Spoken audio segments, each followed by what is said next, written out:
The fire lit up the Wyoming night like the gates of hell themselves. 3 ranches burned at once, and the men inside screamed for help no one dared answer. By sunrise, the land was ash. Horses lay dead in the dirt. Families vanished without a trace. And standing in the middle of the smoke was one silent cowboy, fists bleeding, eyes colder than winter steel.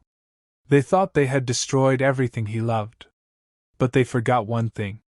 A man with nothing left to lose is more dangerous than any gun in the West. What happened next became the bloodiest revenge the frontier had ever seen, and before this story ends, one final truth will leave you shaken forever. The town of Red Hollow sat quietly beneath the mountains, hidden between dry plains and endless pine forests. Most folks there were ranchers, hard workers who survived brutal winters, droughts, and cattle thieves. Life wasn't easy, but it was honest. And among them lived a cowboy named Elias Boone. Elias wasn't famous. He wasn't the fastest gunman either. Most people remembered him for something else entirely: his kindness. He helped neighbors rebuild fences after storms. He carried old women's groceries home from the market. And when children got scared during thunder nights, Elias would sit outside their homes with a lantern until the storm passed. But life had carved deep scars into him.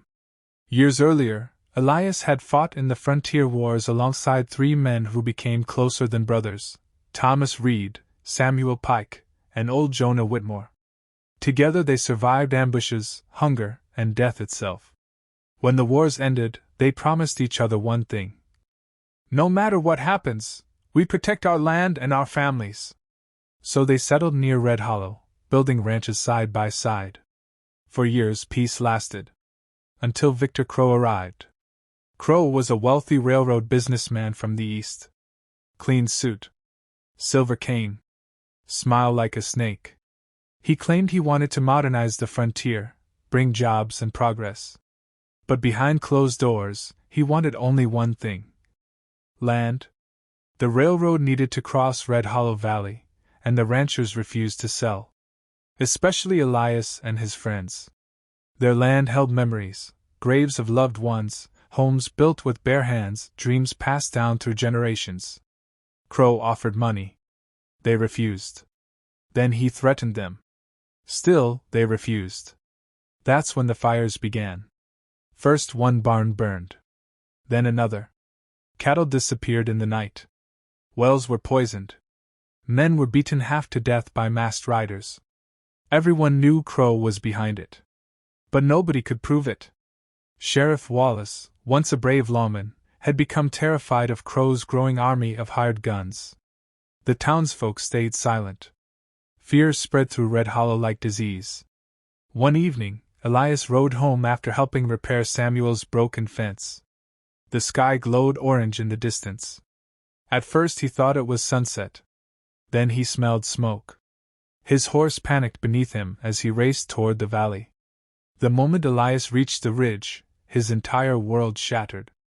Flames swallowed Thomas Reed's ranch. Samuel Pike's home exploded as barrels of oil ignited. Jonah Whitmore lay in the dirt, crawling through smoke, while armed riders laughed around him. Elias charged forward instantly. Not with a gun. With his bare fists. The first rider barely saw him coming before Elias dragged him from the saddle and smashed his face into the mud.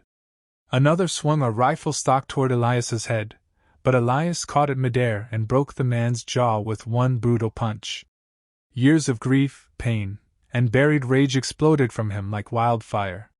He fought like a man possessed. But there were too many. Someone struck Elias from behind. He collapsed to one knee as flames roared around him. And then he heard it. Thomas screaming inside the burning barn. Elias tried to run toward the fire, but 3 men pinned him down. He watched helplessly as the roof collapsed. The screams stopped. By dawn, the ranches were destroyed. Thomas Reed was dead.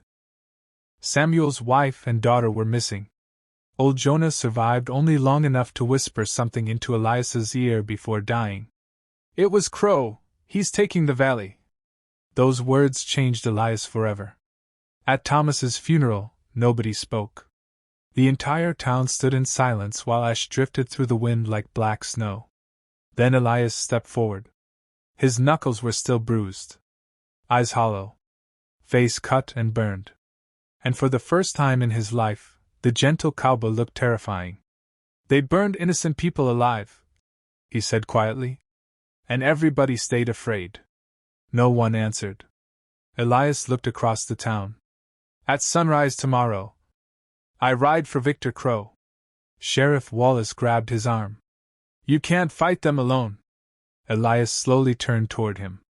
"They already took everything from me." That night, Elias sat outside his ruined cabin holding Thomas's old pocket watch. Inside the watch was a faded sentence engraved years ago. "Protect what matters." Elias closed the watch tightly in his hand. The next morning, Red Hollow woke to shocking news. Victor Crow's supply station had been destroyed overnight. 6 armed guards were left unconscious. And nailed to the front gate with a railroad spike was a single message: "I'm coming." The war had begun. And the West would never be the same again. Victor Crow stood inside his luxurious office train car staring at the warning nailed to his gate. At first, he laughed. "One cowboy?" he sneered. "Against me?" But by the end of the week, he stopped laughing. Everywhere Crow expanded, destruction followed behind him. Railroad tracks vanished overnight. Weapon shipments disappeared. Hired guns woke tied upside down from trees with broken noses and missing teeth. And always, survivors spoke the same name in fear: Elias Boone. The strange thing was, Elias rarely used guns. He fought with fists. Brutal. Relentless. Personal. People began calling him the Iron Cowboy.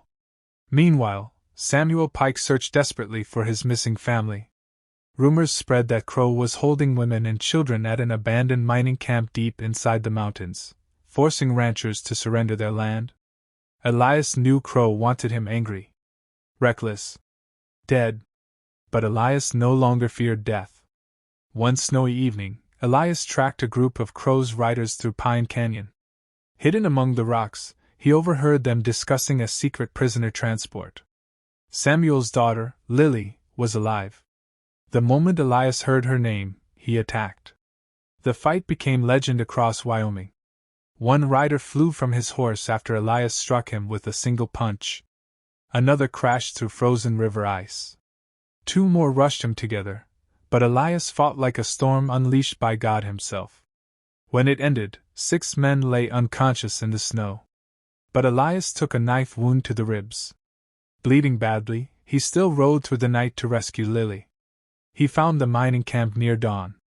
Children shivered inside wooden cages while armed guards drank around bonfires. Elias could barely stand. Yet he walked straight into the camp. One guard laughed. "You lost, cowboy?" Elias answered with his fist. Chaos exploded instantly. Lanterns shattered. Horses screamed. Men fired wildly through smoke and darkness. Elias fought through pain that should have killed him, driven only by the promise he once made beside his friends years ago. Protect what matters. One by one guards fell. Then Victor Crow himself appeared holding Lily at gunpoint. The camp froze silent. Crow smirked. "You should have stayed, Broken Boone." Elias stared at him with exhausted eyes. "You burned good people. And I'll burn more." Crow pressed the revolver harder against Lily's head. "You think fists can stop progress?" Elias slowly stepped forward. "No." Another step. "But they can stop you." Crow fired. The bullet grazed Elias's shoulder, but he kept walking. Crow panicked and fired again. Empty click. No bullets left. For the first time in years, Victor Crow looked afraid. Elias reached him.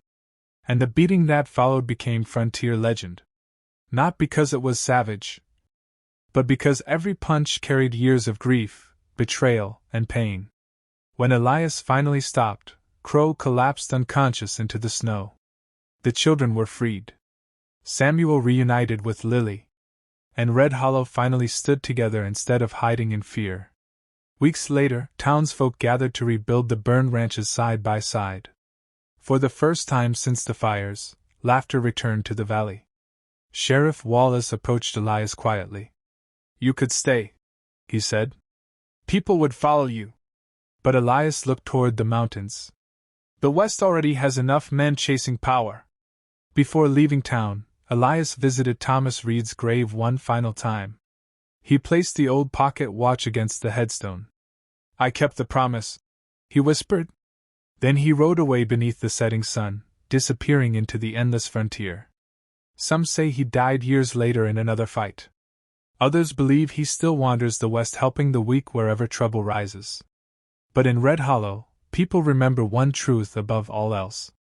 A gun can force fear, but one brave man willing to fight for others can change the world forever. If today's story touched your heart, please like the video and subscribe to the channel. And remember, even a small act of kindness can change someone's entire life. Red Heart.